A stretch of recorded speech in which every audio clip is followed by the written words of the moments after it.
Two kids from Queens, cut from a different cloth.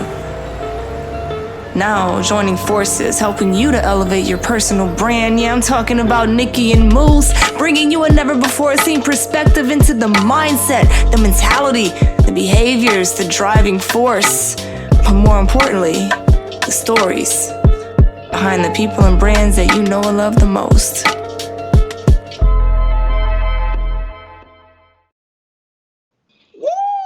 What's poppin'? Welcome to Nicky and Moose. I'm Nicky. That's Moose. What's up, Moose? What up, though? What's the good word, y'all? Hey, look, we're not going to hold you. This is going to be the new day, Friday, 8 p.m. Eastern, 7 p.m. Central, 5 p.m. West Coast time. Don't ever ask me to say the regular name. I don't know. But we have a special guest today. Moose, how you feeling about this guy? How you feeling about it? I'm telling you, we only bring you the best, and this is going to compete for another top spot. So I'm excited about this. So listen, all my Facebook Live people, start sharing YouTube. You're going to love this. Let's get straight to the intro. Willie Mo Jr. I'ma keep it 100.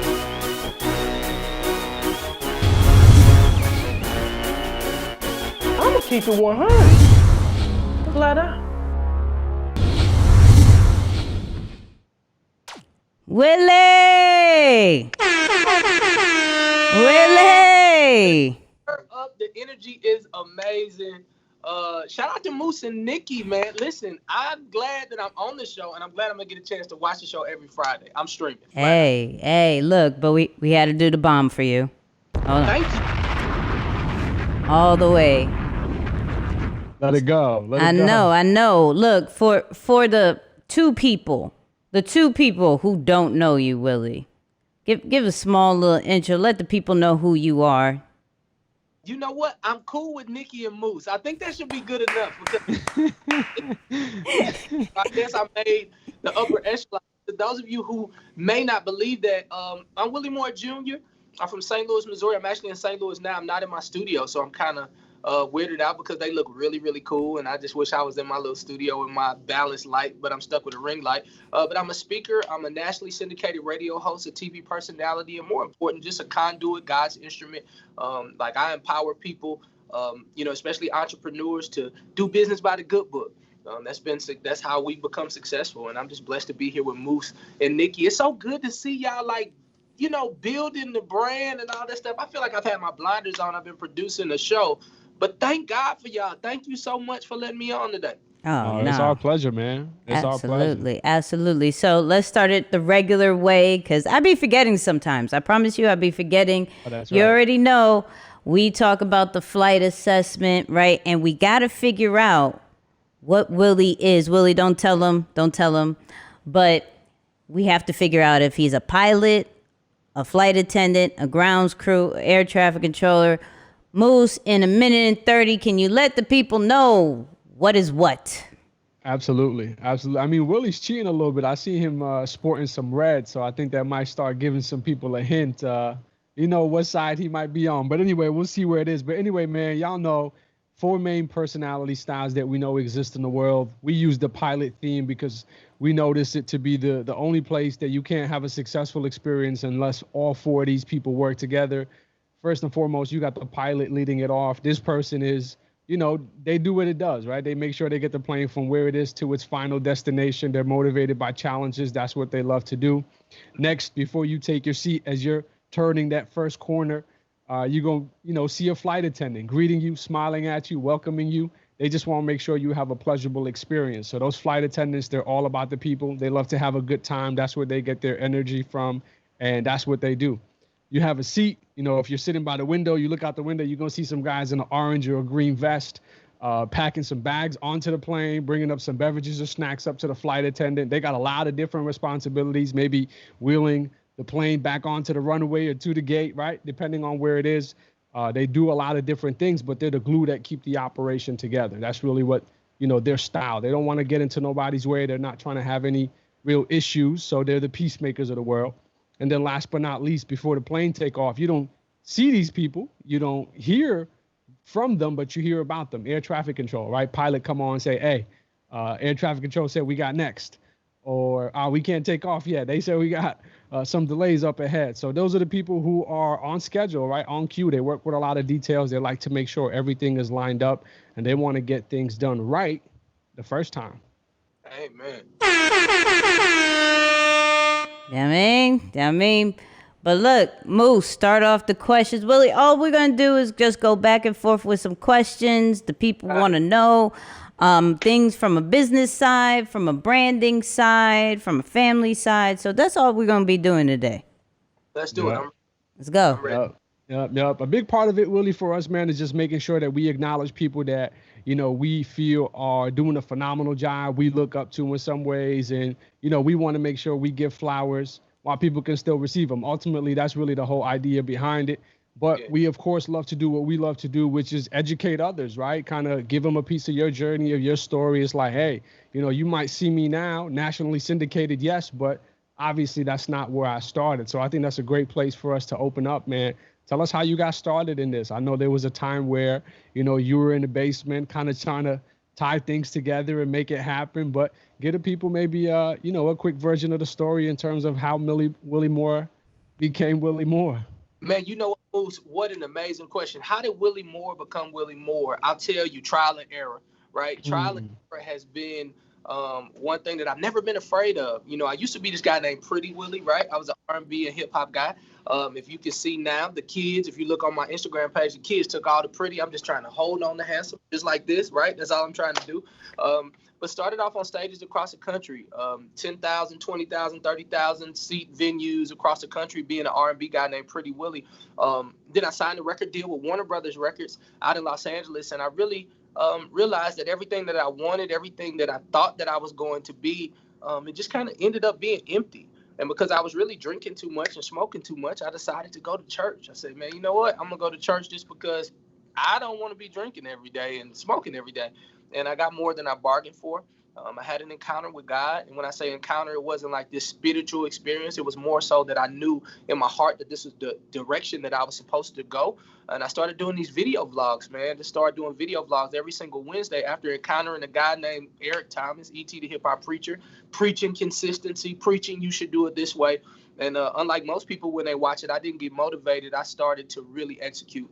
I started executing every single Wednesday. My phone never stopped ringing. I landed a syndicated radio show, a show on BET, and now we're producing faith-based television and film, and we got a lot of great things coming down the pipelines. Of course, I speak across the country as well. That's been very good to me, but I'm looking forward to producing these amazing shows. So that's where I'm at now. Nice. Sheesh. Willie. Yes. So you have a certain style when you're doing your videos, right? The first thing that caught my eye was the way you move your hat and just your personality. What inspired that?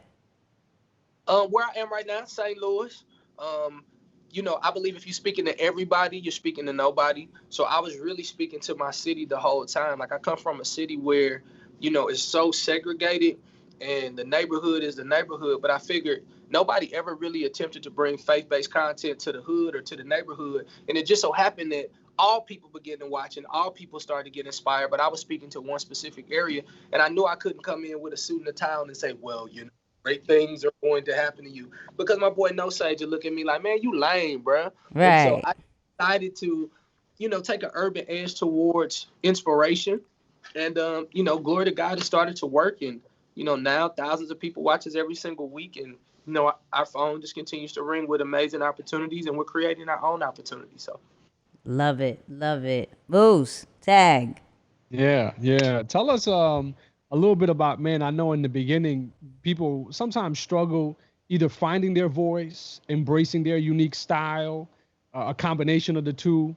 Tell the people about some challenges maybe that you went through in trying to find that style or that tone, especially having transitioned from, you know, a different type of career into this lane. Talk about that, you know, any struggles, if any, and how you maybe acclimated and adjusted to just be like, hey, I'm gonna be Willie and that's it. Yeah. You know, I think you got to have great company.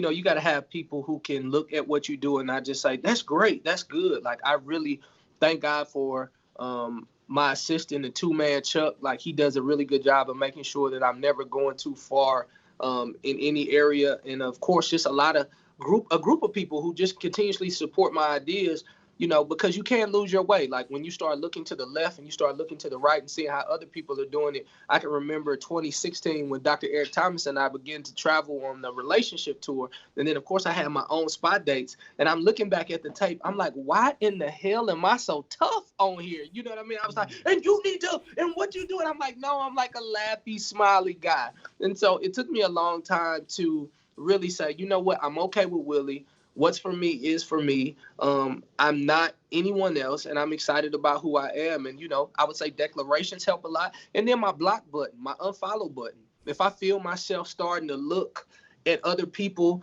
and I'm starting to feel rushed, or I start to feel like, oh, I need to be doing what they're doing, I just unfollow those people. And some of them are my friends. And it's not that I'm jealous of what they do. It's not that I'm jealous of how they're doing it. It's just I know I don't want to be rushed in my specific area that I'm called to. So I got a real easy solution when I start looking and comparing.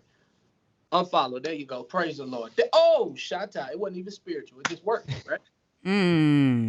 Yeah. Congratulations. You played yourself. All right. So, Willie, when did you know that, oh snap, this is working? Like, what I'm creating is working. Like, we all know that you still stay humble, but there had to be a point where you were like, okay, I'm seeing some traction. This could be big, and this could be good for my family. Like, when was that point? Do you know it? Yeah, Nicky, nobody's ever asked that question, and that's why you're an expert. Okay.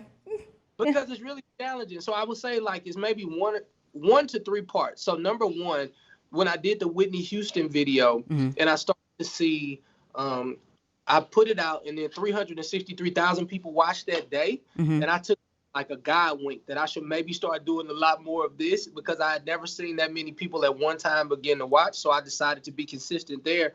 And then number two, I think when I first made, I don't know why I did this. I think it was 2015, 2016. I put $100,000 on the mirror. I was like, I'll make $100,000. And like 7 months in, we were like at $123,000. I was like, dang, why did I say $1 million, right? And I just remember when we hit that mark, and I was like, yo, this could really work. But not even trying to be this overly spiritual guy.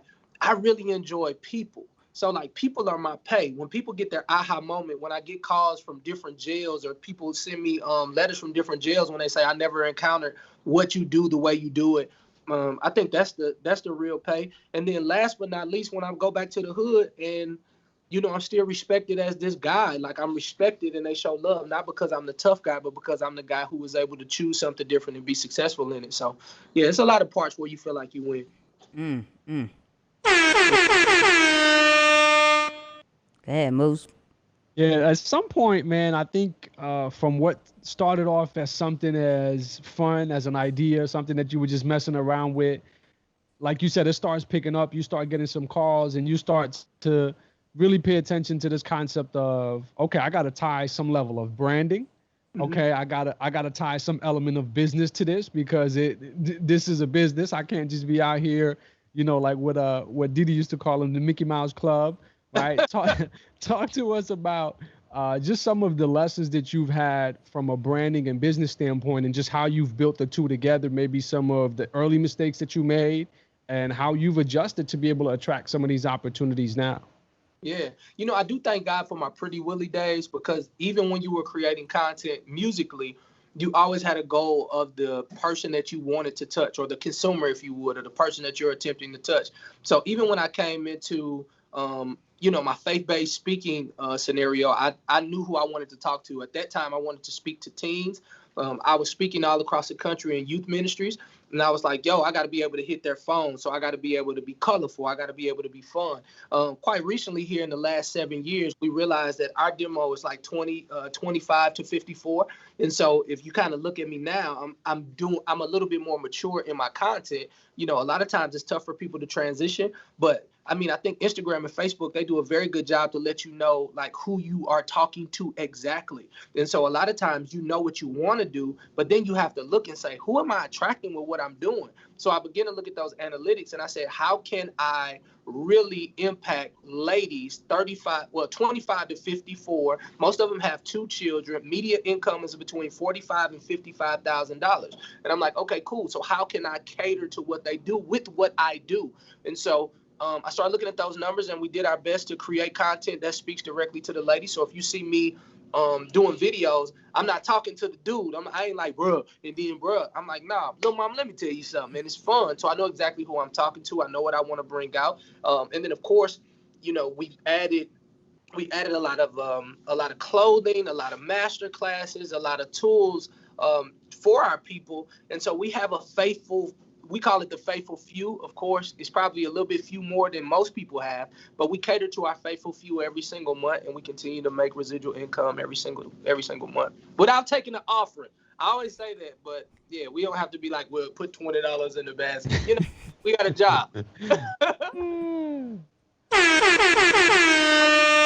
Love it. So my question before was, when did you know it worked? But was there a time where you doubted? Was there a time, even when it started to work, something happened and you were like, wait, hold on, what's gonna happen now? Like, is this the thing? Like, there's always so many ups and downs. What was that down for you? You know what? I think I'm actually living right now through the down. 2020 has been a very unique year. And I don't think I've said this publicly with the exception of my radio show, but I met my biological family. So, my story is adoption. So I've tied in my adoption story on every personal development, church thing, whatever I've done. But now I found my biological family. Like, all of a sudden, my heart becomes so open to everyone else. At first it was like, okay, I'm the talent, I'm the person, I'm the guy up front. And then I meet these amazing people who are now part of my everyday life. And like, my heart is so open to be a blessing to everyone else. So, of course I was joking and laughing when I seen Moose and Nicky, but the producer in me is saying, how do I expand this brand? How do I make this not just an online thing? How do I leverage TV One, BET, NBC, ABC with the Rolodex that the Lord has blessed me with? It's like my life is now transitioned to more to literally see the creativity in others and then attempt to bring that to life for them. So I'm in a very, very unique space. And I would say, like, right now it's very unique. I'm still doing videos. I'm still doing radio. I'm still wanting to possibly be in front of the camera, but my heart is so for creating this amazing content for other people to see their lives do what my life, like, I want to duplicate myself, if that makes sense. Like, I want to make sure it's not a fluke. Facts. I got Moose and them now. They on they on ABC now. Like, I would love to say that. So that's kind of where my heart is. So I think I'm in this transitional season. Hey, we're here, Willie. You could duplicate. I'm just saying. Moose. Yeah, man. Talk to us. I noticed that of course, you've graced the red carpet a few times, right? A few different occasions, whether it be on invitation, host, a few different opportunities. But you bring in, of course, your element of style with it. I know Nicky talked about the hat. But for you, it's more than just the hat. It's also the clothing, right? Like, I've noticed that it's very, like, strategically curated. Yeah. Is that just a personality thing? Is that like a combination of both? Like, oh, I'm thinking about future opportunities within this. What are some of those tangible things that you look at the clothing as, not just something that I enjoy because I want to look good, but hey, I understand on this platform, there's a certain image that you got to deliver, if you will. Just talk to us about that concept, right? For people who are like branding online or just approaching this whole conversation, what are some things that they need to look at in the big leagues?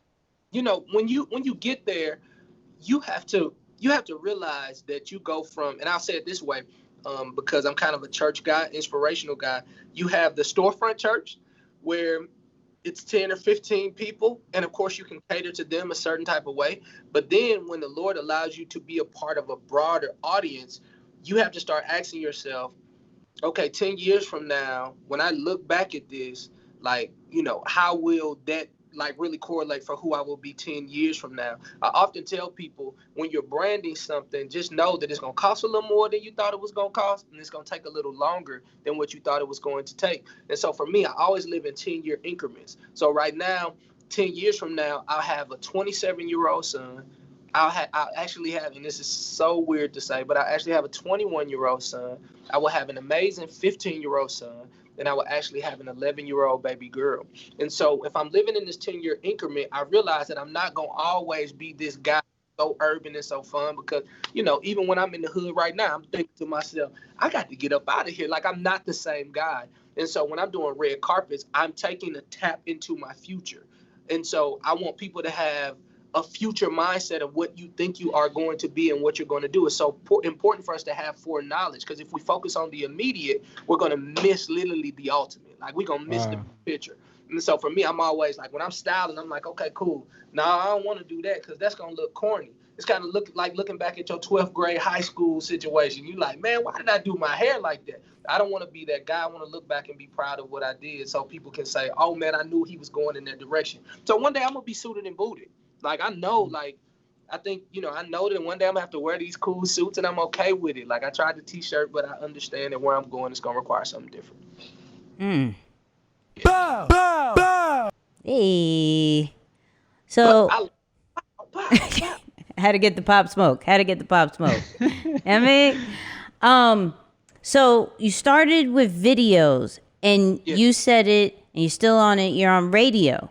Like, how did that opportunity present itself? Because there are a bunch of people who are doing videos right now, hoping to create something bigger, right? But they don't even know how to look for opportunities like you have. So how was that presented? Did you always want to be on radio? What was that like? So, no, I did not always want to be on radio, but in 2002, I'm this guy named Pretty Willie, and then it's this other guy in St. Louis that everybody knows. Yeah, go ahead and say it. Nelly, like, he's the guy. So the St. Lunatics, they come out, they're on 95.5. I'm on 100.3 The Beat. 95.5 comes up with Lunatic Radio on Sunday. And then on Sunday, they was like, yo, we got to do something different. Who the next big guy in St. Louis? They was like, Pretty Willie, he about to sign. So they do this Pretty radio thing, and I do it. Literally, I'm just reading the paper like, your number one station for hip hop and R&B is 100.3 The Beat. Yeah. And so I started to do that. The show blows up. It's the number one show on the weekend. I have no idea exactly what I'm doing. And so 10 years later, 8 to 10 years later, I'm serving, like, and really just put this in your back pocket. The greatest among us will serve. If it's something you want to do, serve your way through. Don't try to get paid too early. And so I'm serving Dwight Stone. He's an amazing DJ, a program director. He's doing his thing. I'm staying consistent with my videos, but I'm serving his vision. And literally, long story short, Tom Joyner, his team, sees me on Instagram and YouTube doing my little funny videos. And all throughout that time when I was on the boat with them, because they brought me into their fantastic voyage. Did I say that right?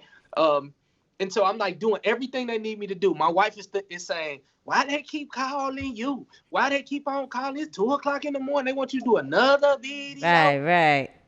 I'm like, babe, they done paid $10,000. Call me at that time, boy, $10,000. I thought I was cheating if you give me $10,000 to run my mouth. Oh my God. So it's $10,000. I mean, trip included, of course. And they're calling. But every time they ask, I show up and I execute. Hey, Willie Moore Jr. here. What up, y'all? It's your man. I do their whole boat thing. And then, unfortunately, a guy who was on radio, he had a crazy scenario, and they had to remove him from that spot.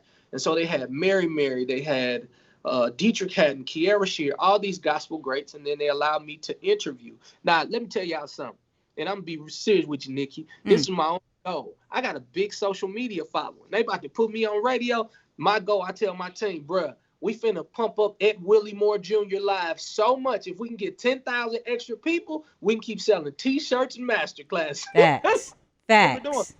I had no idea that they would call. So I get a call from John Maxwell, the John.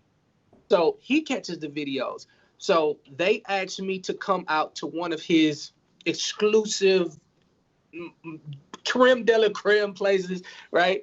And he's speaking. They play my videos. I get up and I say hi. They pay me some more money to be there. They paid me a lot of money there, and I didn't do too much. They paid me so much, I literally started picking up like people's plates while we were eating. Hey, you need that? Because I ain't did nothing. They just played my video. Right. Like, I think it was like $7,500. Like, I was like, man, they paid $7,000 for 45 minutes. I wasn't even on stage. I'm like, you gonna eat that? I'm gonna take it for you. Like, I turned into the bus boy at this point. I get a call when I get in the car, as if the day couldn't get any better. And a young lady from Reach Media, she said, don't tell them I told you, but they chose you. And they're going to put you on in a syndicated radio spot. I never had a job in my life. I did not know what to ask for. Luckily, I had some great lawyers. And this is the first time I ever had to talk to a HR department at that time. You know what I mean? They was like, how many days you want off? I was like, 40 days, 40 nights? Jesus, I don't know. Jesus. I want to go when I want to go, you know, but God has been so faithful in that area. So I would tell any person right now, like, sometimes you don't know where to go. I wish I had this plan where I was like, I'm going to be a radio guy and I'm going to be on television. Of course, I had aspirations to be in those areas, but I was just wanting to serve. Right. Like, you know, what I see so many times now is that people are so in a rush to be the man that they forget the opportunity to be a servant first.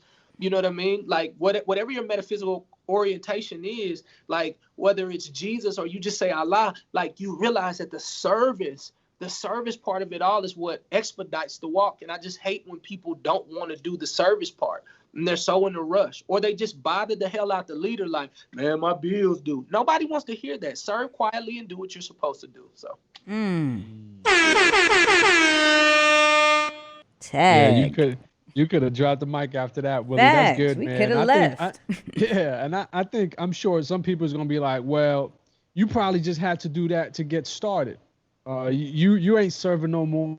What are some ways that you continue to find, or just to keep yourself grounded in that perspective, like, you know, keeping your heart tender, oriented towards serving and things of that nature? What are some things that you're doing? And of course, I know you're doing some phenomenal work and just in the foster care system in general. You know, just kind of introduce us to that whole concept as well. You know what? Even in this moment right now, I'm finding myself, like, when you want to serve and you get hooked on serving, like, this is an active service. It didn't matter what was going on. My sister Nicky needed me. My brother Moose needed me. Like, I'm here for just a few hours to be with my mom. My mom's 78 years young, right? My dad's 88 years young. Like, they're literally around the corner at the street. Thank God for my sister Kendra. She let me kind of hang out in her shop for a minute because she had a ring light. And I was like, it makes me look tall, right? But, like, but you literally, that has to be your heart. Everything that you do, you know, if it's on the calendar, just do it. Just serve, like, and let that be your heart. Serve without wanting to always, like, I got to get paid. Somebody has to do that. Of course, we're doing a lot with foster care and adoption. I think our story is going to be really, really phenomenal once it all plays out on film. So we're producing a documentary. That's what I'm literally working on right now in this season. But in this season, like, I've noticed I've hung out with so many millionaires, but they fall in love with what they've done for others. It's never about what they've done for themselves. You know, and growing up in the hood, it's like you keep everything. It's all about you. You got to do this. And I'm not saying it misogynistically or to look good. Like, it's something so fulfilling to see somebody, you give to them and you see them grow to where they're supposed to go. And you get a chance to say, wow, man, I'm so glad that I had the opportunity to be a part of your journey. Because when Moose gets on stage, he gets to talk about the moments that he had with Eric Thomas. Like, you look at E.T., right? Like, if he never says another speech in his life, you, me, Nicky, Inky, Jeremy, the whole squad, we're like fruit off his tree. And so it's like, how cool does he look back at 80 years old? It's like, you know, I love Les Brown. I just don't know where to, you know, I don't know who's next in that thing, but I see all of us. And I'm like, yo, he look around at 85 years old and say, look at my babies go. That's real. Facts. That's real. Facts. at Nicky, look at what she's doing. And I know, just knowing his heart, that's what he does. When he looks at this video, he's gonna be like, man, look at my babies. You know? So Facts. That's real. I just want to put this out. He put us in the same sentence as Inky and E and all that stuff. I just want to put that out there. I don't know if anybody else caught that. I just want to put the bomb for it. I don't know if anybody else caught. I caught that, and I wasn't the type of person I am. We're going to acknowledge that. But so look, yo, you have an amazing family, right? And so you are the TV, radio guy, and you have a bunch of babies. How do you go about putting them on your platform, and are you open for them to do exactly what you do? Like, your son is a whole character, rapping with you and everything like that. But like, what was your thought process as a brand and as a father? Like, okay, I have these kids. Are they going to go through the same footsteps? Am I trying to shelter them, make them do the lawyer and doctor kind of vibe? What is your thoughts? You know what the cool part is that I get the opportunity to pray to God and see what their primary gifts are. Like, my biggest prayer has always been, number one, that I always have the most influential voice in their life after God. Mm-hmm. And then number two, that the Lord will reveal to me their primary gifts, purposes, and characters.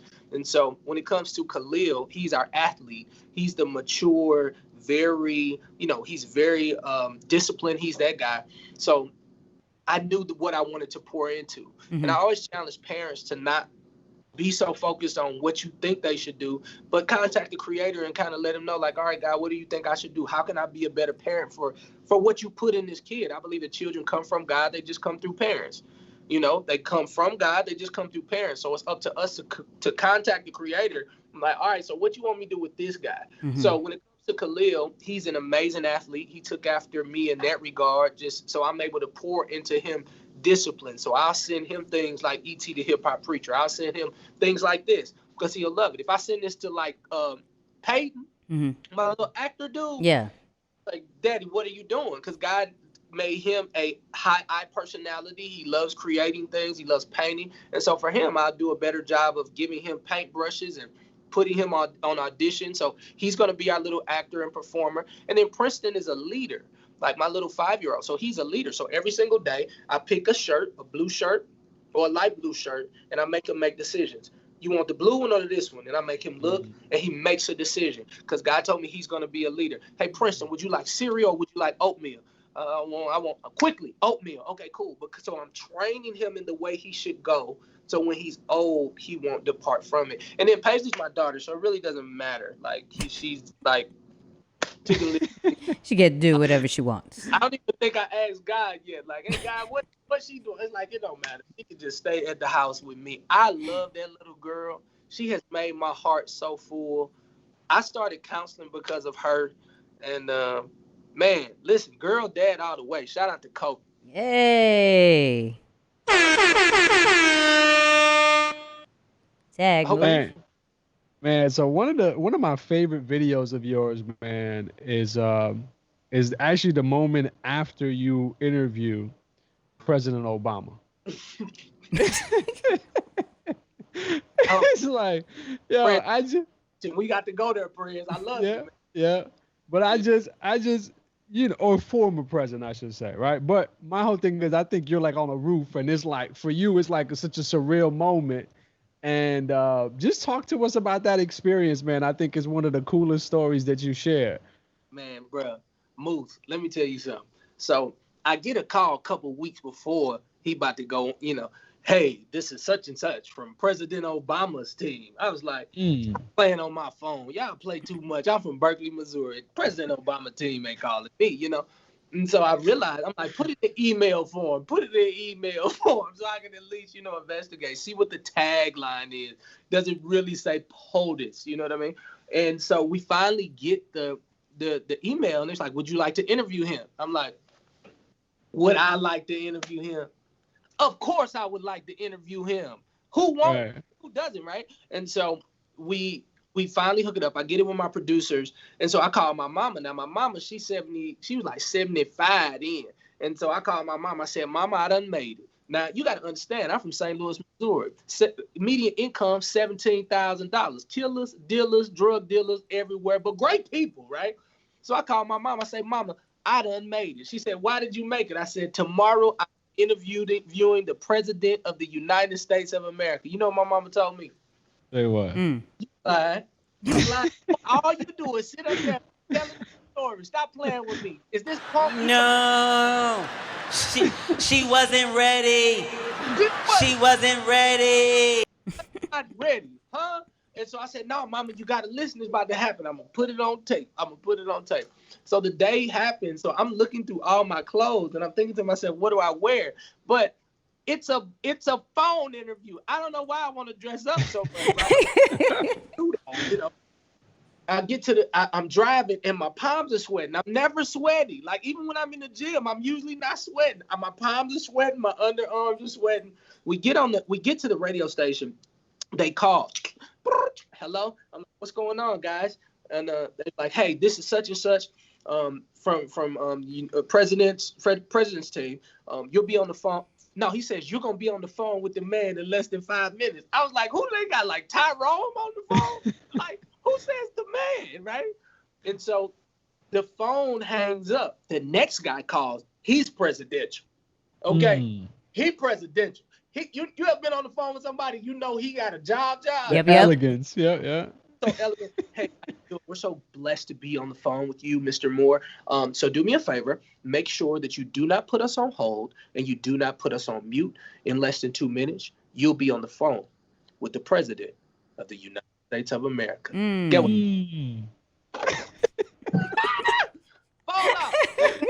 Fall out. The President is about to be on the line. I promise you, my heart is beating through the smallest T-shirt I got. Boom, boom, a boom, boom, a boom, boom. He said, in 30 seconds, you'll be on the phone. My team says, Willie, how do you feel? I said, I gotta go pee. I gotta go pee. Oh, I gotta go pee. And so I don't go pee. He gets on the phone. He says, Willie Moore, I forget everything everything that I'm supposed to ask. He said, my name, his first word, right? First word is Willie Moore. And so I forget everything. But this is why I tell people that it's always important that you write everything down because your shortest pencil is longer than your longest memory. I had notes right there. And so although I was shook, although I did not know what to do because I'm talking to the president, I had my notes and I went through my questions and I did what I was supposed to do. I had a goal in mind. I wanted to know what he would be doing after he was the president. He wanted to make sure that people were out to vote. After he finished, I said, Prez, I need to know, where are you and your wife going after this? He said, Willie Moore? I said, yes, sir. He said, I'll never tell you that. I said, well, you got to tell me that, Prez. And we had a very great conversation. Our ratings went through the roof. YouTube went crazy. And the hood was calling me saying, Willie, man, you know Lil John still locked up. Call President Obama and see if you can get him out. I'm like, I don't know that. I don't know that man like that. And so it's still people in the hood right now still saying, Willie, man, you ain't even pardoned your homeboy Terrell and you know the president. They don't know how this thing works, but it's been a good journey. It's been a dope journey. Oh, my goodness. Oh, my goodness. Listen. So you have a super dope and amazing wife, right? Now, with your brand so established, right? How do you help your wife grow her brand? Or is she more like that you go over there, I'm over here, we'll meet in together for dinner? You know, it took a long time for her to listen to me, like for a long time. You know how you could tell a person, like, you're so great in this area, you should do this. And it was like, no, I mean, she is an only child. Of course, I'm an only child. So we kind of got this thing where we want to kind of be in control. I'm kind of over that at this point. But she still has this thing where she wants to be in control. So what I do is I always tell people, like, pray before you say, pray before you say. And just quite recently, I'm starting to see her grow her fitness brand. And she's using some of the tools that I've told her about. Mm-hmm. But I think this was something that she needed to do herself. Oftentimes, women who have children women who have a man who's doing so much, sometimes they feel like they play the background and they feel like they're losing themselves. And so I feel like sometimes women, they have to make that cake themselves and figure it out for themselves. And I think they will get an opportunity to see the beauty and the grind of the man that they're with if they get an opportunity to go through it themselves. So I would say whatever you see her doing at this point, I had a little to do with it in terms of bringing a crowd. You know, she got about 32,000 people on there. But in terms of what she how she does it, it's her and her friend Dre, and I think they're doing a good job. I love it. I love it. Tag Moose. I gotta get that horn. He said, "Remind me to get that." I'll text Chuck. I'll text Chuck. Shout out to Chuck. Chuck is amazing, by the way. Shout out to Chuck. He is. We're building a class with Chuck, man. He's gonna teach people how to do what he does. I'm so proud of him. Oh, look, my man is super dope. Chuck, if you're watching, we love you. Man, real talk. Real talk. Yeah. Bruce, go ahead.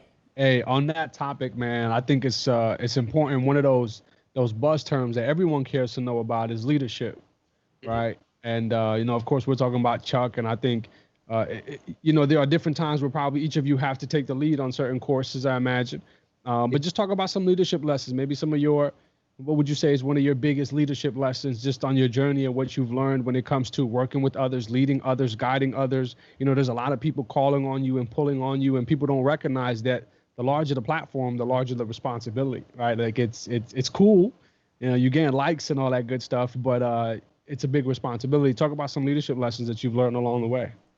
You know what? The one lesson that I wish I would have learned early, and please, guys, and this ain't even gonna feel too good to all the people who want to be in control.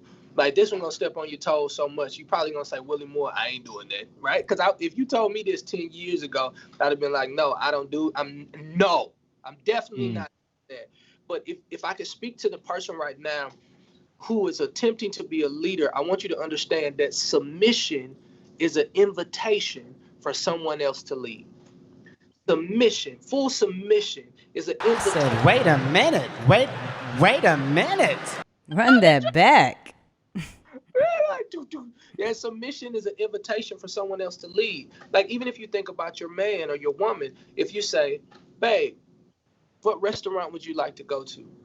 And she says, well, I would like to go have Chinese.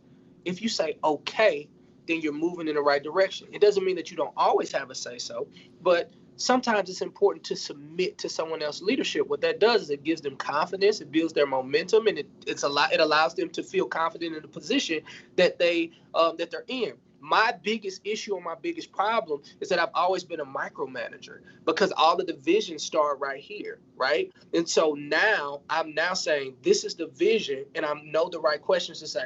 How do we make this thing better? This is what I see, but how do we get there? And then I submit to the Chucks of the world, and I submit to the Kim Offits of the world, and I submit to the team, and they come up with the gumbo. And the funny thing is, although I may have it all written out, I'll look and I'll say, wow, they took this part and then they added more to it. Like, sometimes, especially when you're a high personality, what the Lord does for us is we see it in its totality.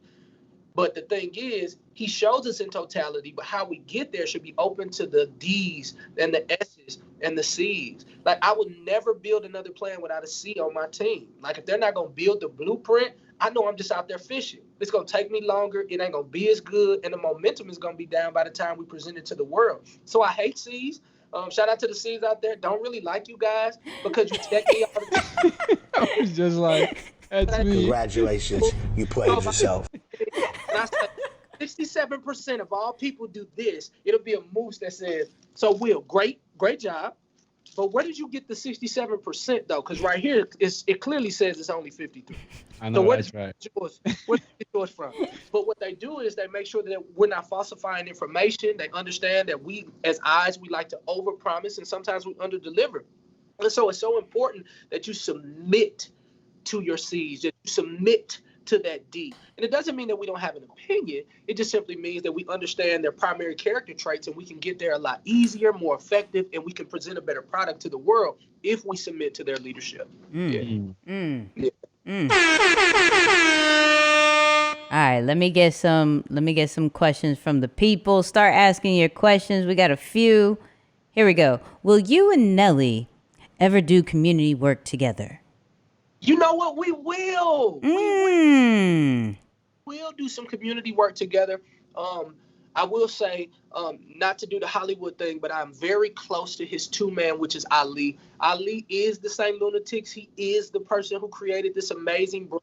Seen it all in his head. He's everybody's godfather. So Ali and I, we talk at least once every couple months or whatever. And we're really, really thinking about our city, St. Louis. So if you're from St. Louis, just know I'm here now, and we're thinking about some amazing things that are going to happen here in St. Louis. Starting with media. Media has been a very big conduit to present negative information to our city. Like, no matter what goes wrong, that's the forefront of our city. We even have a newspaper devoted to it. It's called The World. And that's like, if you make The World, you know you're going to jail. Yeah. Like, we have a whole page devoted to it. However, we don't often see the beauty in St. Louis. There are people right now who want to go to a Cardinals game. Mm-hmm. They want to know where Ced the Entertainer, where his house was. Actually, even in our tragedy, there's been triumph. People want to come and find out where the unfortunate death of Mike Brown, where did that happen? Right. They want to come through Ferguson. I believe that we're the hub of tourism. I believe that with our plan that we have in the next 10 years, that we'll be able to bring in 1,200 to 1,500 people per week just for tourism.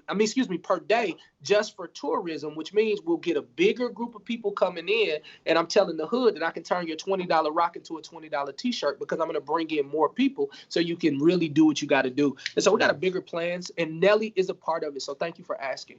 Dope. Yeah. Oh, wait, had one. What brand advice would you give to a startup? What brand advice would you give to a startup? So it depends on what that startup is. Mm-hmm. And because I do not know, I would literally be fishing. But if you are a startup, just kind of some general foundational stuff. Number one, I would definitely make sure I get that LLC, right? I get that LLC, strive to become an S Corp. Yep. I will make sure that I will have some form of partnership. Understand that there's power in partnership. Is there somebody in your circle who is doing something closely correlated to what you're doing that you all can partner together? My good book says that the Bible says that he sent them out 2 by 2, which means there was a form of partnership that God created in the beginning. And so a lot of times we want to do things on our own, but what God wants to do is literally create a partnership. So I wish I would have known that earlier, right? But definitely do partnership. And then last but not least, don't despise the humble beginnings. Celebrate the small wins. Many times we have these huge, like crazy things that we want to happen, but we forget. Like, I want to be on NBC. I want to be on ABC. I want to, I'm thankful to rub elbows with a lot of great people, but I'm not going to despise the fact that I got a really cool ring light and an opportunity to speak to you. So I'm going to celebrate when we leave, because I get the chance to hang out with Nicky and Moose. Like, hey. This is we'll celebrate. Hey. So, Ant asks, you're obviously a unicorn, and you have the ability to see other unicorns. I don't know what that means, but okay. What is it like for you to help others step into their greatness?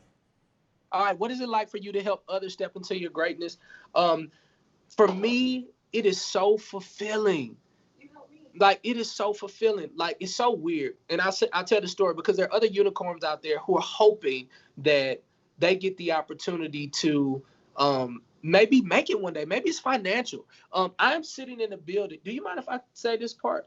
I'm going to just talk about this. So I'm sitting in a building. This is a shop. Like, literally, my mentee, the year that I lost everything, mm-hmm. she made dang near $250,000. I was losing everything. But I was giving her information. I was supporting. I would do anything that I could to see this brand go where it was, because I understood that she literally had something so special. Like, so special. Like, she had a different trajectory on beauty. She had a different trajectory. So I was like, hey, do this. And this is how you do social media. And this is how you do this. And I think it'll be good if you do this. Like, many times we don't get the opportunity to serve the way we're supposed to because we're looking for the gratification to come so quickly. Like, if you're serving somebody, they may blow up, but it's not for you to feel a certain type of way. Information was given to you from the creator to give to them no matter what. So we don't get an opportunity to know when we'll be blessed, but we got to keep serving and blessing others. So, to sit in this amazing beauty shop, and I would say, 2,000 square feet, elegant floors. This is a long way from when we were like having my friends like paint the shop, but to see where it went, that was a seed that I had the opportunity to be a part of. Do you know how like grateful I am to be here, that I can call and say, hey, would you mind letting me come over and do an interview? She closed. Sure you can, because you planted the seed a long time. And so what I would challenge unicorns to do, to not be so in a rush for yourself, but if you have information for someone else, give it freely and watch the Lord do something special with them. And then, of course, you sow. What you reap is what you sow. So keep sowing great. Yeah. Facts. So David asks, why does he stand up while doing radio? Man, you know what? That's a really great question, because I want to be on TV. I want to.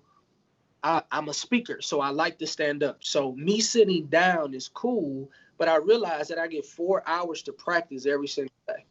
I get 4 hours to say, just in case you didn't know, Willie Moe Jr. is on your radio family. It's the Willie Moe Jr. show. I literally get a chance to hit my points quickly. I get to get out at a certain time. And so I practiced for so long. The first time I went out with Dr. Eric Thomas, C brought me over and said, come here, bro. I was like, what's up, man? He's like, you're the first person that ever stayed true to time when we let them open up for Dr. Eric Thomas. I said, really? I was like, yeah.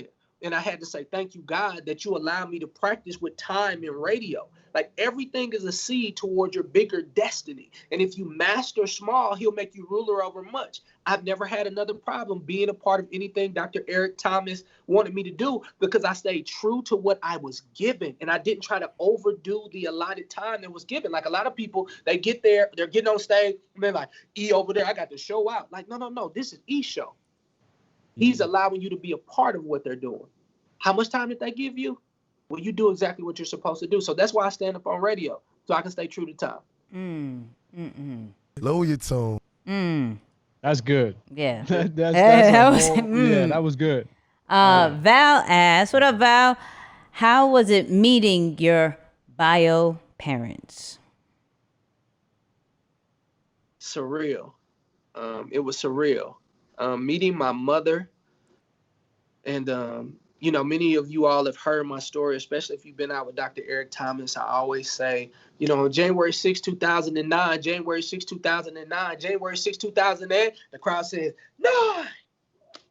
That was the day that the adoption agency met my biological mother, but unfortunately she said she didn't want to meet me. And the whole crowd goes, oh. And people look like, dang. But I'm just here to say, like, that was a total mishap because of her health at the time. She doesn't even remember that. And she said she would never do it.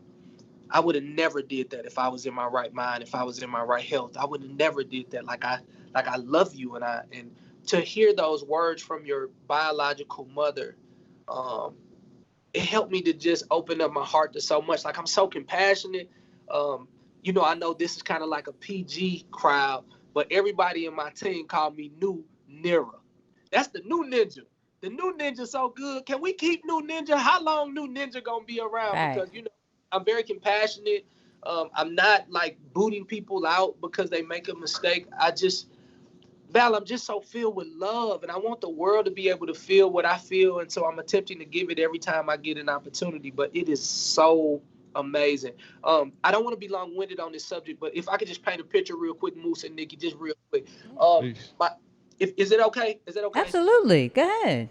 Running low, but I have a 2-year-old daughter. She'll be 2 in November, and so she had these real big puzzles, right? She got these big old puzzles, and it might only have like 4 pieces to the puzzle, but it's a big picture, right? And so if you pull off one piece of the puzzle, that piece is connected to the giraffe, the donkey, the elephant, the lion. Like, you'll pull a whole picture off of the picture. And I feel like what the Lord has done with me in this season is like that piece of me was missing, and he decided to give me everything that I had biologically, my mother, my father, my brother, and my family. And so now I can see the whole picture. I'm so clear in 2020. I see why I'm on interviews. I see why he gave me radio. I see how to be a better friend. I see how to be a better businessman. It's like initially, I always had these questions. Like, why I'm in the room with Dr. Eric Thomas? Man, is that Steve Harvey over there? Why I'm in the room? Is that Jamie Foxx? Oh man, Jamie Foxx is in the room. And I say this as humble as possible. Like, I always had question marks on why I was there. But now that I have the missing piece of the puzzle, I realized that I was supposed to be there and I'm supposed to be there. And it's just an honor to be in the room with me as it is to be an honor to be in the room with you. And so when I come in the room now, I was just on a Zoom with a very prominent guy. And I was like, oh, my God, that's him. And then I said, oh, my God, that's me. Yeah, I'm cool, too. I got, like, what you need. I got something to give you, too. The Lord will give me something for you, too. I'm here to serve you, too. And so I think that's the part that helped me out so much, that I'm not so insecure in my position anymore. So I'll be able to conquer at a different level. Sheesh. All right, I know we're running out on time. Moose, could I ask one question before we figure out what Willie is? Oh, but hey, make sure we still got our speed fast round. I got you. Yeah. So, Willie, you happen to be in the room with a bunch of millionaires here and there, right? You've gotten a bunch of advice. Can you give the audience one solid advice that you got from being in those rooms? Man, I got so much advice, but the one thing that I've learned I've actually been in a room with a billionaire. And that ain't the time you want to be talking either. Like, sometimes, let me just say that to my unicorns. Y'all be talking too much in the room with Matt. Y'all be talking too much. I be in the back, like, with a whole thing of questions. I'm like, how many of these? What's my top 3 questions? You know what I mean? I'm like, okay, when I get in here, yeah, that's a good one. I really need that one. And so the one thing that I've learned is that life is a journey, and you have to enjoy every single part. You know, if you know where you're going, like I've learned now that so many people don't enjoy the journey. Shout out to my mentor, friend, and brother, Dr. Bishop Dale C. Bronner. He's actually a businessman as well. The Bronner Brothers Hair Products or whatever. And I get a chance to sit at the feet of wisdom quite often. And that's the part that he tells me the most, you know, because sometimes when you're doing business, it's always like, man, that is so bad. And then if it's so good, it's so good. And he always tells me, like, it's never so bad. It's never so good. So just remain neutral. Just enjoy every single part of it, because time is not going to stop ticking. It's important that you enjoy the journey. And so I've been finding beauty at every part of the journey. The good times, the bad times, the seemingly great times. I've enjoyed it all. And what happens is when you enjoy it, you learn from it. Because you win some, you learn some. You never lose.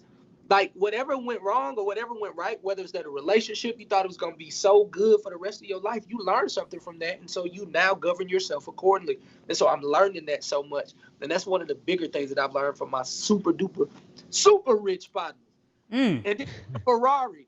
Get a Ferrari, too. Get a Ferrari. Look. Get a Ferrari. Car. Water, they always on water and stuff. It's like, yeah, I was in my Florida home, and then I went over to my Georgia home, and then I went to I'm like, man, you know what? I got to get with Jamal King. I got to make this real estate. Right. Shout out to Maul. We love you, Maul.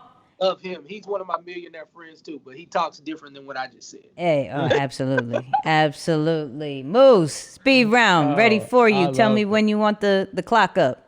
Yep. So, Willie, man, listen, we're just going to run through a few questions. We're basically going to do like this or that, right? It's a speed round. We're going to throw 2 options at you. You pick one or the other. We got about 5 or 6 questions on here. So, yep, let's get it. There you go. Okay, 90 seconds on the clock. Here we go. Willie, Cardinals or Braves, man? Cardinals. Okay. Vacation house on the water or on the mountains? Vacation house on the water. Okay. So this one, we're going to do only one can stay. Only one can stay. J's or sneakers? You know, J's or your favorite sneakers or hats. Only one can stay. Hats. Okay. Push-ups or sit-ups? I know you a gym guy. Only one can stay. Push-ups. Produce with Tyler or act in one of his movies? Produce with Tyler. Okay. You ran us pretty quick. That's fire. That's fire. That's all I got. That's all I got. I'm like, I thought that was going to be a little All longer. right. There we go. All right. So let's put the characters back up, right? Everybody start voting. I see a lot of flight attendants, ATCs, grounds crew. I see it. Listen, I got his results. I got it. All right. I think Willie knows what he is too. But Willie, hold on. Tell the people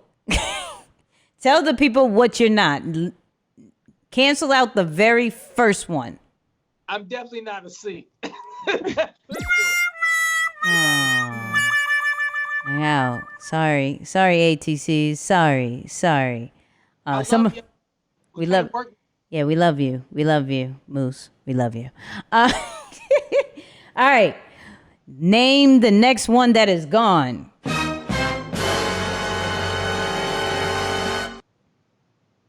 I'm definitely not an S. Sorry, grounds crew. Sorry. We got pilot and we got flight attendant. Pilot and flight attendant. I see people saying flight attendant. I see somebody said pilot. Moose, what you leaning with? I don't know the flares or the colors, but I saw his assessment, so I can't even front like I was trying to sell it, but I'm like, man, I already know. He's like, no, I know what it is. Destiny, I see you, Destiny. He's like, not a pilot. Kurt saying you're a pilot. We're going with Willie. What are you? I am an 89.9I. I'm a flight attendant. Hey, let's go. Yeah. We're out here. For those of you who said pilot, of course, I do. That's kind of my adaptive, right? So, I can hop in there and I can get with the best of them, but I am definitely in my most comfortable space being an I. Yeah. Absolutely. Willie, we love you. This was great. We wanted to celebrate you, your brand, your family, just because you're doing it right. You are doing it right. We always want to bring people on and just give them their flowers, like Moose said earlier. What are the final words that you have for the people? You know what? My final word would be that, give yourself some grace, right? Like, this has been a very unique season for all of us. In fact, we've been quarantined more than we've been outside, right? Of course, many of you guys have probably just gone out and you like, forget it. I'm just trusting God. I'm cool with that too, whatever you choose to do. But in actuality, we've been quarantined longer than we had freedom in 2020. However, I think that you got to give yourself a little bit of grace. If you didn't hit every mark, you didn't wake up at the time you said you were going to do, you didn't do all the things that you thought you were supposed to do, give yourself some grace, because there wasn't a rule book to a pandemic. However, now you've probably recalibrated. You've probably kind of found out what your purpose was. Things went crazy for a little while, but I want you to recalibrate, and I want you to understand that your direction is way more important than your location. Your direction is way more important than your location. If you just continue to move in the right direction, you're going to end up on the destination where you want. To the ladies out there who may have children, you may not can get there as fast as other people, but you got to grind in the gaps. You got to do what they can do in 3 hours. You may have to do in 1, but you go out there and do what you're supposed to do. Put this in your heart, put it in your back pocket. And I don't ever want you to forget this. Your direction is not as important as your location. A small step is still a step. If you're just moving in the right direction, whether you get it there this year or 2028, if you stay in that direction, you'll get to your destination. Flat out. Let that rock. That's going to be a long bomb. Sheesh. I love the show. Sheesh. Moose, you good? Hey, that's it. Hey, we're grateful, man. We're grateful that you stopped by, spread a lot of wisdom. It's been fun. I don't think I've ever laughed this much on this show, so this is cool. I got actually to smile a little bit and enjoy it, so this is cool, man. We appreciate you big time. Yep.